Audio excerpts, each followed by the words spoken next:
आज लोकसभा में एक बिल पास हुआ है ताकि इस प्रकार की घटनाएं ना हो और जो दोषी उन पर सख्त से सख्त कार्रवाई हो। किस तरह देखते हैं जो बिल पास हुआ है इसको? नहीं, देखिए, जो बिल्स के हमने प्रोविजंस पढ़े हैं तो उससे हमें यही समझ में आ रहा है कि बिल में बहुत ज़्यादा फोकस इस बात पे है कि पेपर लीक होने के बाद किस तरह की सज़ा हो। सज़ा में प्रावधान बढ़ा गया है, पेनल्टी बढ़ाई गई है, लेकिन सवाल अभी भी वही है कि पेपर लीक रोका कैसे जाए।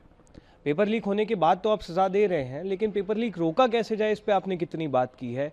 आपने क्या वेंडर्स को ब्लैकलिस्टिंग करने पे कुछ बात की है? आपने जो है किस तरह से हमारे पूरे सिस्टम को डिजिटाइज किया जाए, किस तरह से हम जो है साइबर सिक्योरिटी इन्हांस करें, ब्लॉकचेन हम इनकॉर्पोरेट करें, किस तरह से जो हमारे एग्ज़ाम सेंटर्स हैं उनको स्ट्रेंथन करें, एंड टू एंड मार्किंग करके किस तरह से पेपर लीकेज को रोकें, उस पर अभी तक इस पेपर बिल में बात नहीं की गई है।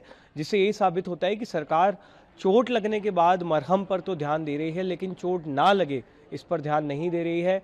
हमने पहले दिन से कहा है कि फास्ट ट्रैक कोर्ट्स, पेनल्टीज, सज़ा सिर्फ ये सफिशिएंट नहीं है। आप अगर पेपर लीक रोकना चाहते हैं तो आपकी इसकी जड़ तक जाना होगा, स्ट्रक्चरल इश्यूज जो है सिस्टम में उनको सॉल्व करना होगा। बहुत से जिस प्रकार के आरोप राहुल गांधी लगातार गृह मंत्री को लगा है, कितनी सच्चाई लग रही है आपको इस आंदोलन को लेकर? नहीं, देखिए, अगर पैलेट गन्स का इस्तेमाल हुआ है तो सरकार को इस बारे में सफाई देनी होगी।